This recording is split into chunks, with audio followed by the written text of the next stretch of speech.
Assalamualaikum warahmatullahi wabarakatuh. Selamat pagi anak-anak. Pada pagi hari ini berjumpa lagi bersama dengan saya, Pak Riki. saya, Bu Nuri, dan saya, Bu Resti. Kita akan membimbing kalian pembelajaran dalam jaringan daring. Setiap pagi kita harus Semangat! tepuk PPK. Religius, nasionalis, mandiri, gotong royong, integritas. Sebelum belajar, kita berdoa dulu yuk. Mari bersama-sama membaca basmalah. Bismillahirrahmanirrahim. Setelah berdoa, mari kita simak pantun berikut. Bukit berbaris banyak batunya, di padang datar kita bertemu. Main game ada waktunya, kerjakan dahulu tugas dan PR-mu. Air terjun diminum kuda, barang bekal telah dibawa. Siapa yang rajin belajar di waktu muda akan bahagia di waktu tua. Buat apa hati kesal? Lebih baik memaafkan. Sudah banyak orang yang menyesal akibat bermalas-malasan. Selamat menyaksikan video pembelajaran hari ini. Bismillahirrahmanirrahim. Alhamdulillahirrabbilalamin. Pagi ini kita bisa berjumpa lagi dalam keadaan sehat walafiat. Amin. Allahumma amin. Baik anak-anak, tidak terasa hari ini kita sudah pembelajaran keempat dan kelima dalam subtema 4. Baik, apakah sudah siap dalam menerima materi hari ini?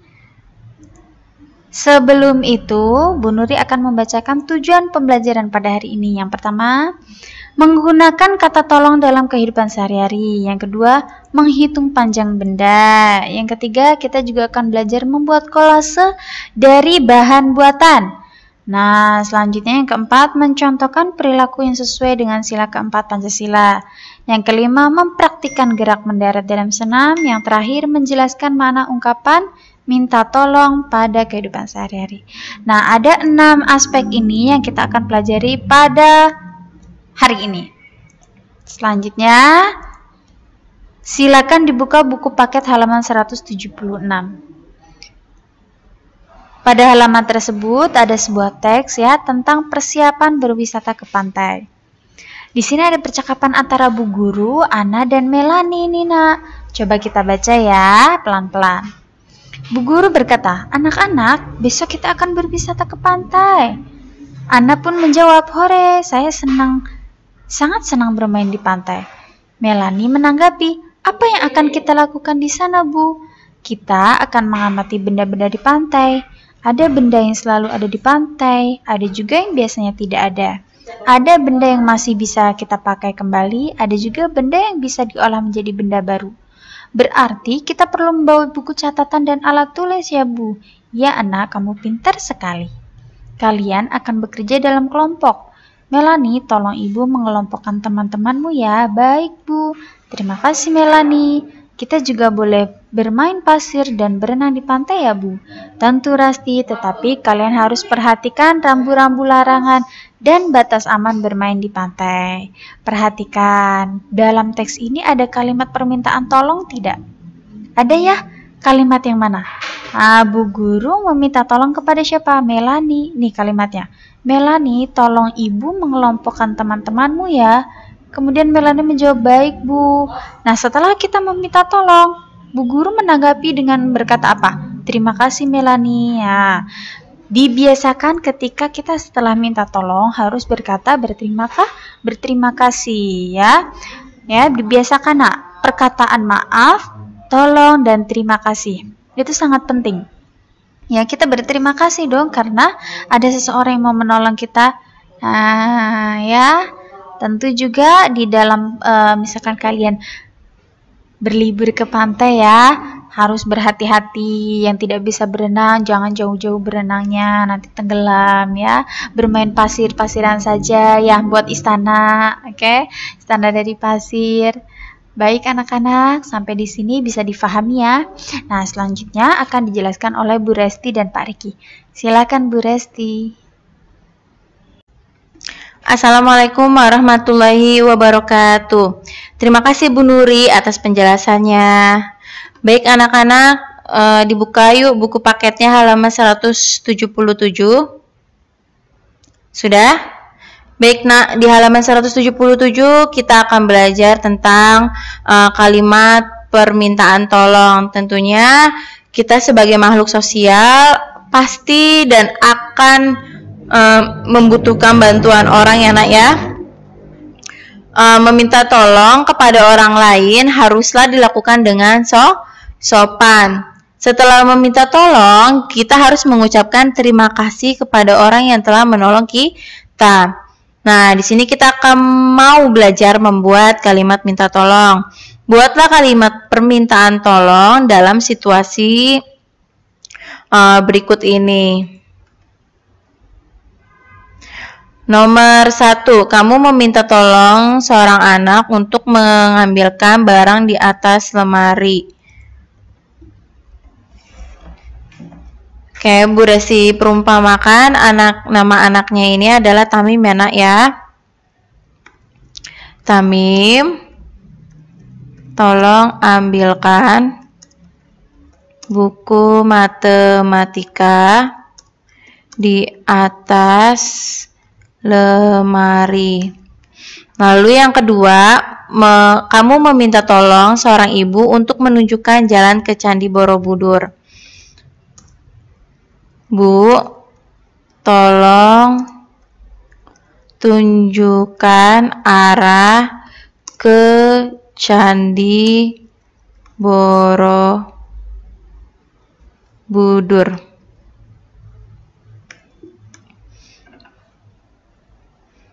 Nah, selanjutnya kamu buka buku paket halaman 179. Di sini kita akan belajar mengukur panjang kain. Nah, guru-guru mengajak anak-anak ke sentra kerajinan kain tenun. Dengan bimbingan ahli, anak-anak belajar menenun dengan sungguh-sungguh. Setelah selesai, mereka memperlihatkan hasil tenunannya. Ternyata hasilnya tidak sama panjang. Berikut hasil tenunan anak-anak. Di sini ada data nak, ada data nama dan hasil tenunan. Rasti 2 meter, Ahmad 120 cm, Made 3 meter, Melani 140 cm, Togar 310 meter. Oke, berdasarkan data di atas, hitunglah panjang kain tenun berikut. Berapakah panjang kain tenun Rasti dan Ahmad jika digabung? Hitunglah dalam satuan sentimeter. Oke, kita akan mau menghitung kain tenun Rasti. Kain tenun Rasti adalah 2 meter panjangnya. Digabung berarti ditambah ya nak ya. Kalau soalnya di sini jika digabung berarti ditambah. Ahmad berapa nak Ahmad? 120 cm. Yang ditanya, hitunglah dalam satuan sentimeter, berarti titik-titik sentimeter. Nah, satuan yang berbeda, nih 2 meter ke sentimeter, ini yang mau kita rubah dari meter ke sentimeter. Meter ke sentimeter, turun 2 enggak ya, berarti kalau turun, ngapain?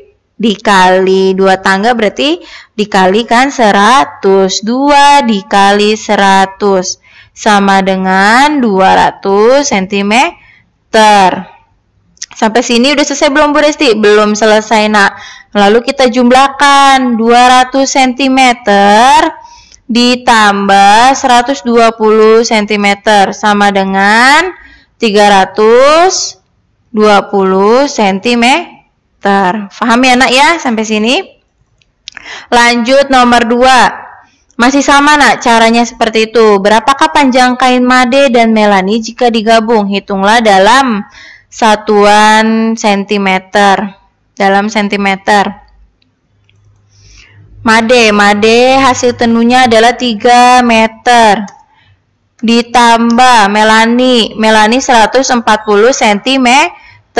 Sama dengan titik-titik sentimeter. Nah, ini mau kita rubah nih nak. Kita rubah lagi dari meter ke sentimeter. Turun 2 tangga berarti dikali 100. 3 dikali 100 sama dengan 300 cm. Lalu Belum selesai ya anak ya. Kita jumlahkan 300 cm ditambah 140 cm sama dengan 440 cm. Gimana nak? Mudah dipahami ya. Selanjutnya kamu buka buku paketnya halaman 180. Nah, di halaman 120 kita akan belajar tentang membuat kolase. Tentunya sudah tidak asing lagi anak ya, karena di kelas 1 sudah pernah kamu praktekkan dan di kelas 2 pun juga sudah pernah kamu buat juga. Cuman bedanya yang sudah pernah kamu buat di kelas 2 itu semester 1 menggunakan bahan alam. Tetapi kali ini membuat kolase dari bahan buatan. Nah, berikut ada alat, bahan, dan langkah-langkah membuat kolase. Alatnya itu yang diperlukan adalah gunting, lem, pensil, spidol. Bahannya kertas karton, kertas berwarna, atau kertas bekas, misalnya kertas asturo warna, koran bekas, atau kertas warna yang lain. Kamu perhatikan nih nak gambarnya. Nah, ini bisa kamu gunakan kertas origami juga bisa ya nak ya. Oke, cara membuatnya yang pertama, buatlah pola gambar yang kalian inginkan. Misalnya suasana pantai. Kalian juga dapat mencari pola gambar dari internet. Kalau dari internet, cetaklah pola gambar tersebut dan tempelkan pada kertas karton. Ya. Yang kedua, guntinglah kertas berwarna atau kertas asturo berwarna atau koran bekas dengan bentuk bebas. Yang ketiga, susun dan tempelkan pada pola gambar. Yang keempat, perhatikan kombinasi warna dan kerajinan kolasemu. Nah, sudah bisa membayangkan kan nak? Karena kamu sudah pernah mempraktekkan kelas 1. Pasti sudah pernah membuat kolase dari kertas origami ya nak ya. Oke, baik nak, itu aja yang dapat Ibu sampaikan pada materi hari ini. Selanjutnya akan dijelaskan oleh Pak Riki. Silakan Pak Riki. Assalamualaikum warahmatullahi wabarakatuh. Subhanallah, anak-anak hebat, anak-anak penuh semangat, insya Allah. Karena anak yang semangat, insya Allah cita-citanya akan tercapai. Sebagaimana yang sering kita dengar adalah manjada wajada. Siapa saja yang bersungguh-sungguh, Allah akan mudahkan menemukan cita-citanya. Dalam proses belajarnya semangat, saat belajar pun juga semangat. Hasilnya biarlah Allah yang kasih. Kita yang penting jalani prosesnya seperti ini daring. Insya Allah hasilnya kita sehat, kita semangat dan berprestasi. Amin ya robbal alamin. Baik, terima kasih kepada Bu Nuri dan Bu Resti yang telah menjelaskan sebelumnya. Sekarang sama Pak Riki anak-anak nih. Oke, tepuk semangat. Semangat.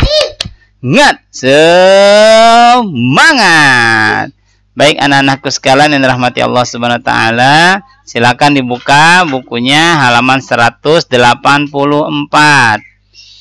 Bismillahirrahmanirrahim. Ya, kita baca bersama-sama ya nak.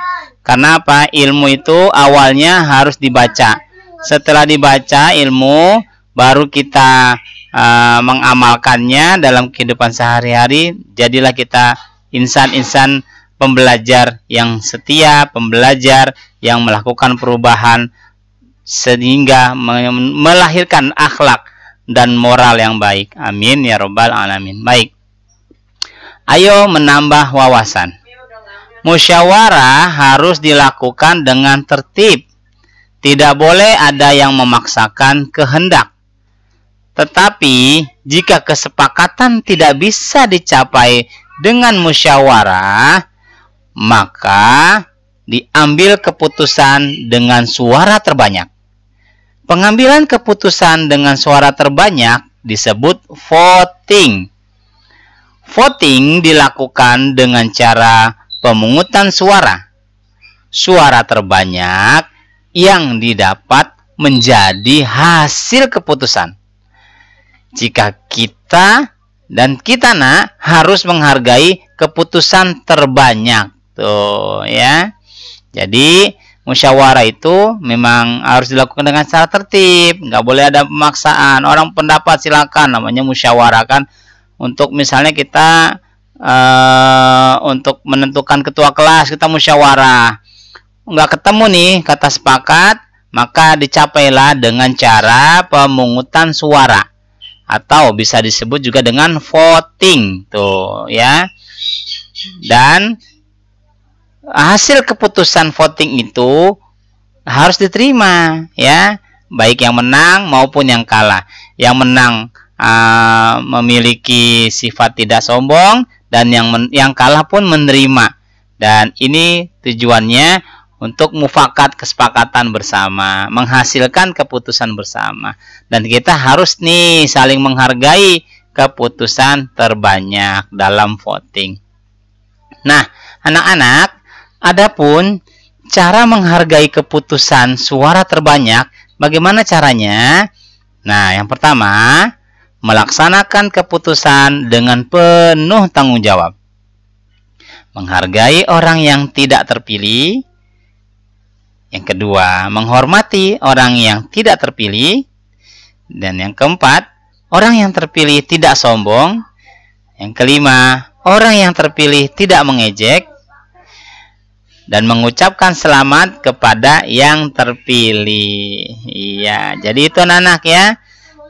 Selain kita menambah wawasan, kita juga harus mengetahui bagaimana sih menghargai keputusan suara terbanyak tuh, dengan 6 cara yang telah kita sama-sama pelajari tadi.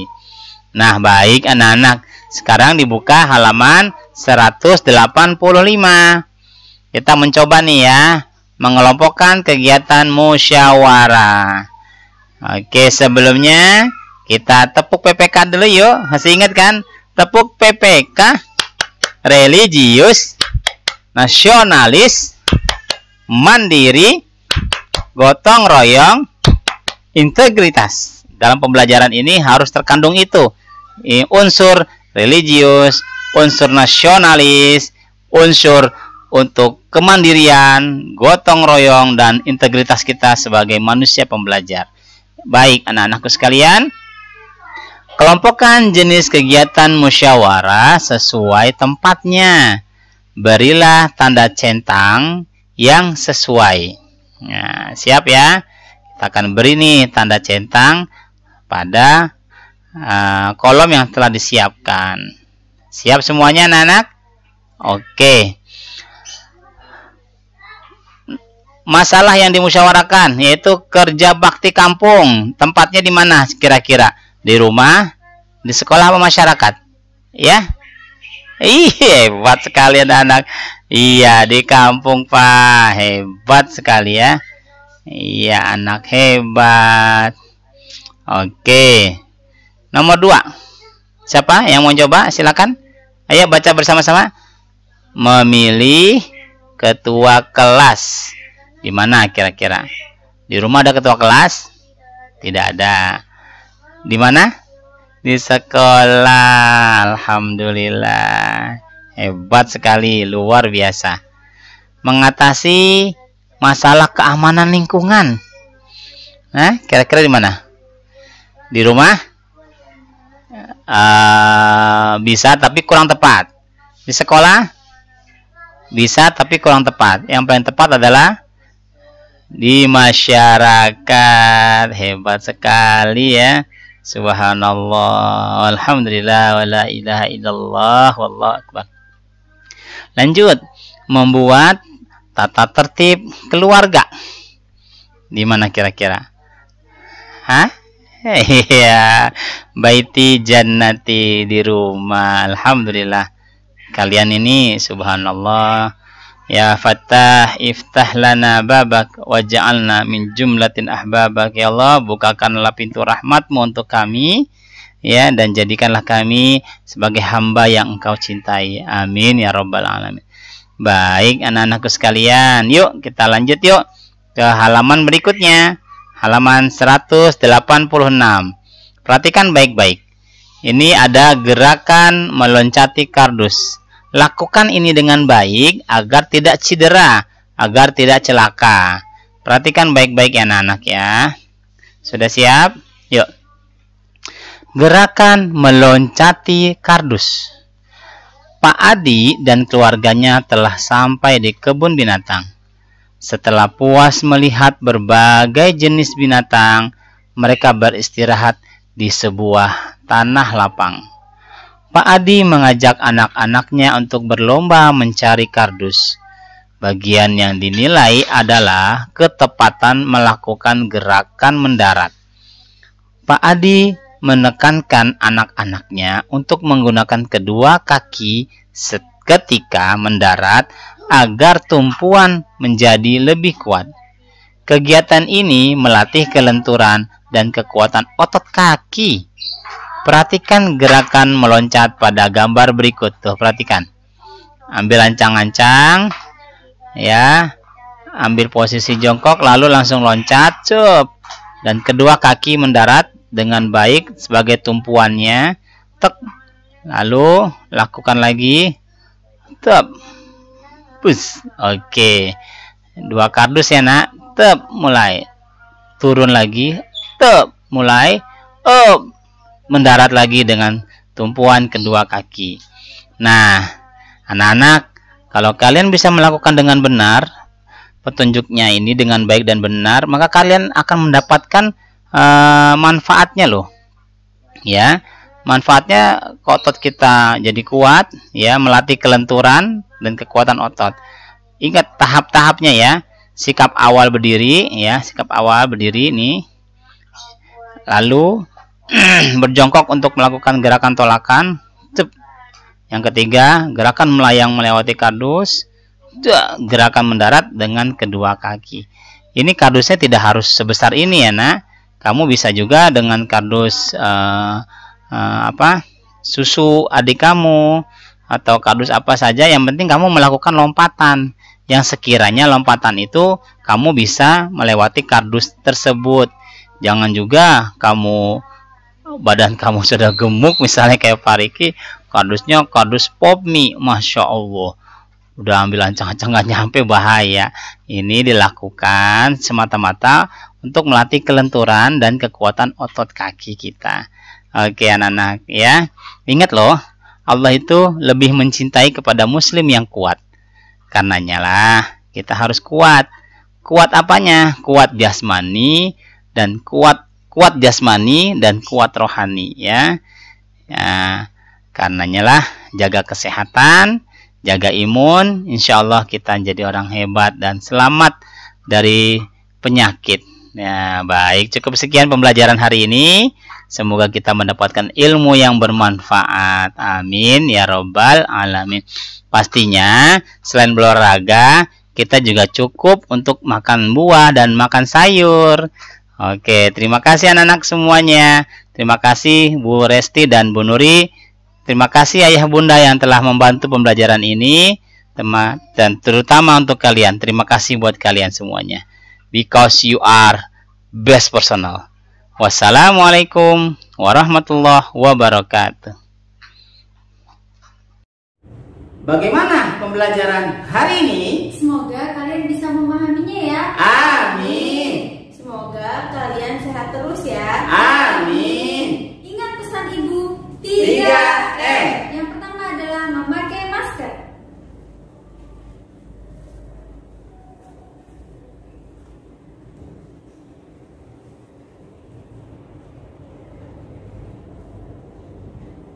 Yang kedua, mencuci tangan dengan sabun.